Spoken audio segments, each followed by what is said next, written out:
और लखनऊ को नमन करता हूं, बड़े बुजुर्गों को प्रणाम और बच्चों को ढेर सारा प्यार। लेकर आए हैं एक इंपॉर्टेंट टॉपिक।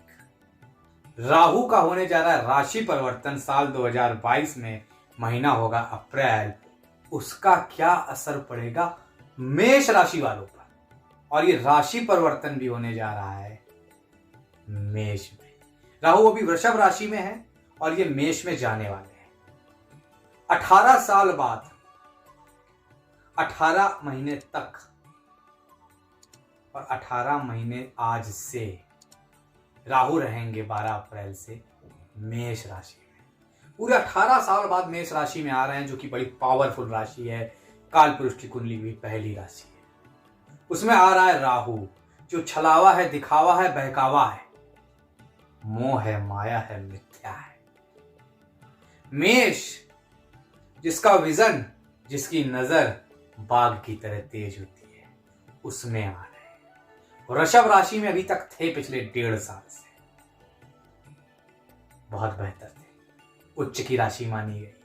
लेकिन मेष भी कोई कम मजबूत राशि उनकी नहीं मानी गई है। हालांकि किस नक्षत्र में है, क्या गोचर है, कैसा है, सब कुछ इंपॉर्टेंट रहता है। तो आज इसी पर डिटेल में चर्चा करेंगे। आपके मेष राशि वालों के कैरियर पे राहु जो मेष में आ रहे हैं, आपके लग्न में, आपके पहले घर में, चाहे आप चंद्र कुंडली से इस राशिफल को भी सुन सकते हैं, अपनी लग्न कुंडली से भी सुन सकते हैं। चंद्र कुंडली से अगर सुन रहे हैं तो राहु चंद्रमा के साथ आ रहे हैं, और जब जब चंद्रमा के साथ आते हैं क्या होता है? चंद्र ग्रहण हो जाता है। तो निश्चित तौर पर कुछ सर्टेन कंडीशंस में होता है ये।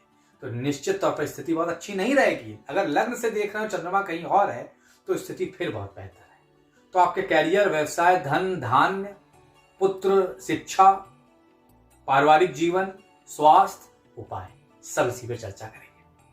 आपसे उम्मीद शेयर जरूर करेंगे, वायरल कर देंगे इस वीडियो। व्हाट्सएप के ग्रुपों पर, फेसबुक पर खूब शेयर करिए और हमारा हौसला बढ़ाइए। मुझसे डायरेक्ट जुड़ना, नीचे मेरा लिंक दिया जा रहा है फेसबुक का, मुझसे डायरेक्ट जुड़ सकते हैं। तो भैया राहु, और उससे पहले एक और इंपॉर्टेंट बात खास तौर से बहुत ज्यादा हो जाती है। प्रतीक विजन ऑफ एस्ट्रोलॉजी मेरी वेबसाइट है। अगर राहु को रियली में जानना चाहते हैं, अगर आपके चौथे घर में, 9वें घर में, 7वें घर में, 6ठे घर में, वो वर्ड का सबसे पढ़ा जाने वाला आर्टिकल है, वर्ड का, Rahu in all houses by Prateek Bhatt. आप गूगल करेंगे मिल जाएगा, प्रतीक विजन ऑफ एस्ट्रोलॉजी मेरी वेबसाइट, वहां पे भी अपने राहु को समझ सकते हैं। तो देखिए राहु कभी भी किस नक्षत्र में, किस अवस्था में, किस घर में है, किस राशि में है, केंद्र में है, त्रिकोण में है, या फिर बाधकेश में है, मार्केश है, क्या किस राशि के अनुसार क्या दे रहा है, इंपॉर्टेंट कर जाता है। उस पर आस्पेक्ट किसकी है, शनि की है, बृहस्पति की है, सूर्य की है, किसकी है, शुक्र की है, कंजक्शन किसके साथ है, जैसा कि मैंने बताया चंद्रमा के साथ है तो ग्रहण। तो निश्चित तौर पर इसलिए बहुत इंपॉर्टेंट हो जाता है। मेष राशि भैया थोड़ी अलग तरह की राशि है। कहा गया है ये आपको कहीं भी नहीं मिलेगा ज्योतिषियों के द्वारा, क्योंकि वो रिसर्च करते नहीं है, इसलिए चीजें उस तरह से प्रेडिक्शन उनके सही होते नहीं है। वैसे भी मैं कहता हूँ 95% एस्ट्रोलॉजर, 3 महीने वाले एस्ट्रोलॉजर क्रैश कोर्स करके, और इसमें तो 13 साल लगाने पड़ जाते, तब भी आप पूर्ण ज्योतिषी नहीं बनते। 20 साल हो गए मुझे इसको पढ़ते पढ़ते, दिक्कत बताते बताते, लोगों को समझाते एस्ट्रोलॉजी कंसल्टेशन करते करते। खैर आगे बढ़ते हैं। मेष एक जीवित और ऊंची भेड़ है जिसका सर ऊंचा रहता है। सर ऊंचा रहता है क्यों? क्योंकि वो पहला घर है, सेनापति की राशि है मंगल की। इस वजह से जब यहां राहु आते हैं जिसके पास सर ही है, धड़ तो केतु है, तो उसका सर और ऊंचा हो जाता है गौरव से कि मैं मंगल की राशि में हूं। इसीलिए मैंने कहा कि कई लोग आपको भ्रमित करेंगे, मेष का राहु बहुत बलवान होता है, लगभग वृषभ और मिथुन जैसा। यकीन मानिए आज के मतलब जो आधुनिक ज्योतिष शास्त्र है, प्राचीन राशिफल थोड़ा अलग तरह से होता था, लेकिन आजकल तो आप जानते हैं जिस तरह से चीजें हो रही हैं, बोली जाती हैं, तो कुंडली के माध्यम से प्रेम, अच्छा भाग्य, धन, स्वास्थ्य सब देखा जा सकता है। लेकिन अगर राशि की गहराई समझे, उसका राहु से कनेक्शन समझे, मेष राशि से बहुत कुछ मिलेगा। मेष राशि भोर की चमक, मतलब अंधेरे के बाद, मीन आखिरी राशि, उसके बाद कौन? मेष, वापस सुबह हो रही है, जीवन के पास अंधेरी रात काट ली। मेष राशि एक लाने का तरीका है, जीवन जीने का तरीका है, जिस चीज के लिए कुछ कर देने की चाहते, और यही सब तो राहु में है, और यही सब तो राहु को चाहिए। कुछ नई शुरुआत, दुनिया दिखनी चाहिए, उजाले में खेलते हुए, एम्बिशन पूरी होनी चाहिए। तो ये सब राहु कहीं ना कहीं इस राशि में आपके देगा। अब उससे पहले इंपॉर्टेंट बात, 1.5 साल राहु का गोचर मतलब 18 महीने लगता है जो रहता है एक राशि में, जो कि हमारे टॉपिक से आपको क्लियर हो गया होगा। और हमेशा वक्री रहते हैं, कभी मार्गी नहीं रहते, उल्टे। जैसे वृषभ में थे तो मीन में आया, मेष में आए, इसके बाद मीन में जाएंगे। कब जाएंगे? तो 12 अप्रैल 2022 को सुबह के करीब 11:30 बजे के आसपास राहु अपनी वृषभ राशि छोड़कर मेष राशि में आ जाएंगे। उसके 1.5 साल तक वो करीब करीब 30 अक्टूबर तक यहीं रहेंगे। इसीलिए इसका राशिफल बहुत इंपॉर्टेंट हो जाता है। और मैं इतना टाइम और इतनी भूमिका बांध रहा हूं राशिफल शुरू करने के पहले राहु का वैदिक दृष्टि से चाहे धार्मिक दृष्टि से बहुत इंपॉर्टेंस है। भ्रम का ग्रह है। और भैया छाया क्या है? कभी दिखती कभी नहीं दिखती है, और आप उसे कभी पकड़ सकते नहीं है, यही है। और छाया ग्रह कहा गया है। तो इसीलिए भ्रमित हैं, भ्रम में डालते हैं, अंधविश्वास, झूठी आशाएं, धुंधला, कोहरा, बादल, ये सब राहु है। भ्रम क्रिएट करता है। आप पता चला 80 की स्पीड से जा रहे हैं, अचानक कोहरा है, आपको लगा आगे कुछ नहीं है, भिड़ गए। राहु, बादल, अचानक से बादल घेरा है, बड़े से बड़े प्लेन क्रैश हो गए, राहु। तो राहु समझ सकते हैं कितना जीवन पर गहरा प्रभाव डालते हैं। मेष राशि के ऊपर खास तौर से क्या प्रभाव रहेगा उस पर चर्चा करते हैं। देखिए, लग्न और चंद्र, मैं आपसे बार बार कह रहा हूं, दोनों से आप मेरा ये राशिफल देख सकते हैं। तो मेष राशि पहली राशि है। यहां पे राहु आने के बाद बहुत एम्बिशियस हो जाते हैं आप। अगले 1.5 साल बहुत एम्बिशियस रहेंगे, बहुत ही ज्यादा प्रतियोगिता भरे हो जाते हैं, प्रतियोगी विचार दिमाग में आते हैं, हर किसी से कंपटीशन की भावना जागृत होने लगती है। मेष राशि सेनापति मंगल की राशि है, तो फ्रंट से लीड करने की इच्छा, लीडरशिप की क्वालिटीज डेवलप होने लगती हैं। उसी के साथ साथ वे ऑफ कम्युनिकेशन इंप्रूव हो जाता है। खासतौर से जो लोग मीडिया मास कम्युनिकेशन में बहुत अच्छा करते हैं, जो लोग इलेक्ट्रॉनिक्स या लोहे के काम में, उनको भी अच्छा मिलता है। ओवरऑल जो लोग जिस काम में भी हैं, किसी भी तरह का काम करते हैं, ये राहु महत्वाकांक्षा बढ़ाता है, धन बढ़ाता है, सोच का दायरा बढ़ाता है, चीजों का एक्सपेंशन करने की ताकत देता है। अब ये ओवरऑल। अब नौकरी व्यापार में क्या होगा? नौकरी व्यापार में ये राहु निश्चित तौर पर बड़ी तरक्की लेकर आया है, बड़ी तरक्की दे रहा है आपको, लेकिन एक समस्या भी दे रहा है। मेहनत नहीं करेंगे तो अधिकारी वर्ग रुष्ट हो जाएंगे, शत्रु हावी हो जाएंगे, क्योंकि राहु शॉर्टकट चाहता है, शॉर्टकट नहीं अपनाना। दूसरी चीज, राहु नौकरी में मेहनत होती है, रोज सुबह से शाम तक बैठे रहना पड़ता है। राहु की ये कप ऑफ टी नहीं है। राहु हर चीज शॉर्टकट से चाहता है।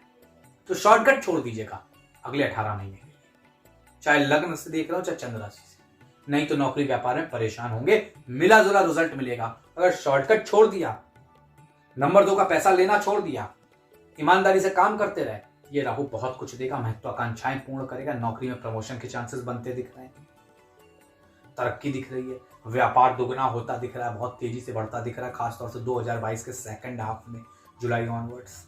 निश्चित तौर पर पारिवारिक स्थिति बेहतर होती दिख रही है, मन बेहतर रहेगा, मन प्रसन्न रहेगा। व्यापार से जुड़े कुछ कानूनी मुद्दों में फंसना पड़ सकता है, यहाँ पे ख्याल रखिएगा।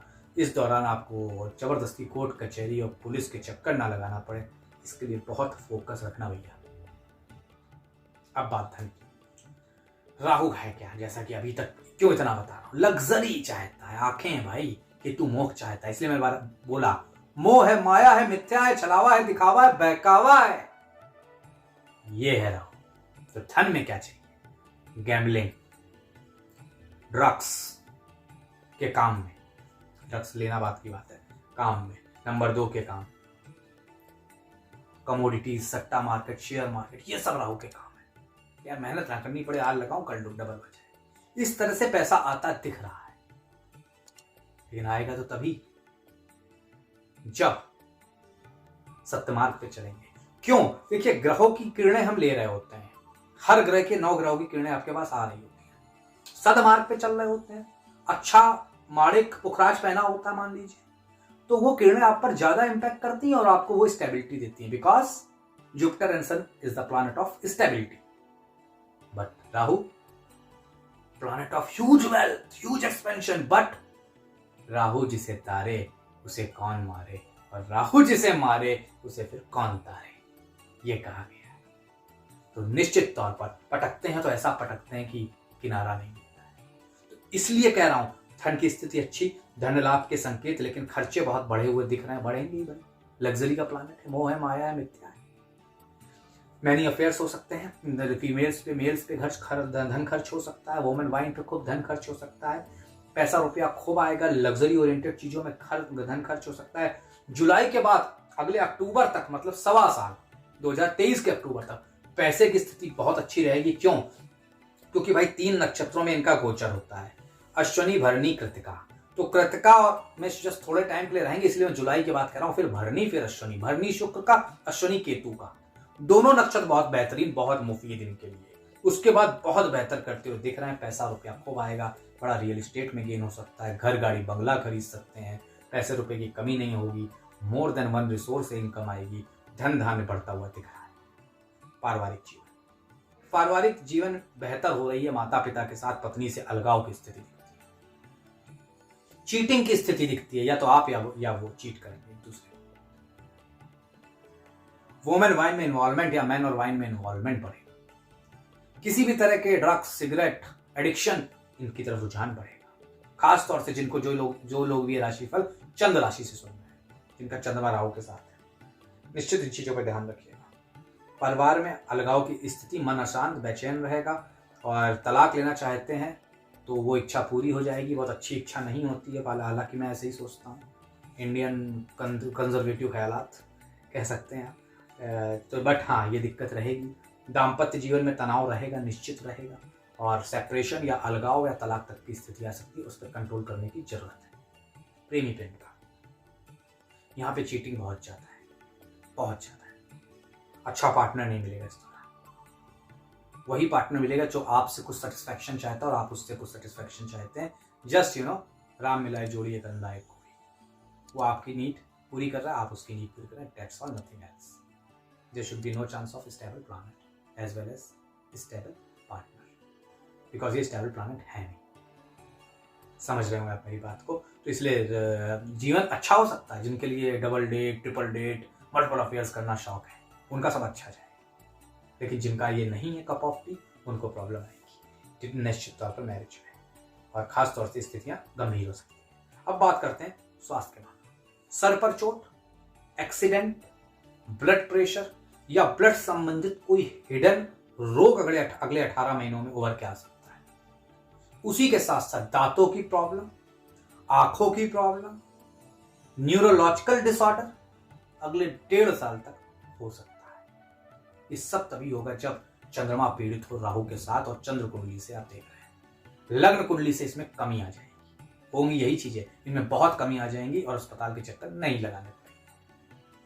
स्वास्थ्य में यहाँ फोकस रखिएगा, पति पत्नी का स्वास्थ्य एक दूसरे का फोकस रखिएगा, यहाँ पे भी स्थिति गंभीर दिखती है, और खास तौर से स्वास्थ्य के ऊपर धन खर्च होता हुआ भी दिख रहा है। क्या करें भैया इससे जीवन बेहतर हो? उपाय अब जो आप हमेशा पूछते हैं, तो उपाय इसके लिए क्या करें आप? हाँ, तांबे का दान कर दीजिए, तांबे का लोटा ले लीजिए, रविवार के दिन दान कर दीजिए, आपको लाभ मिलेगा। उसी के साथ साथ गुड़ गौ माता को खिलाएं बृहस्पतिवार के दिन, इससे भी लाभ मिलेगा।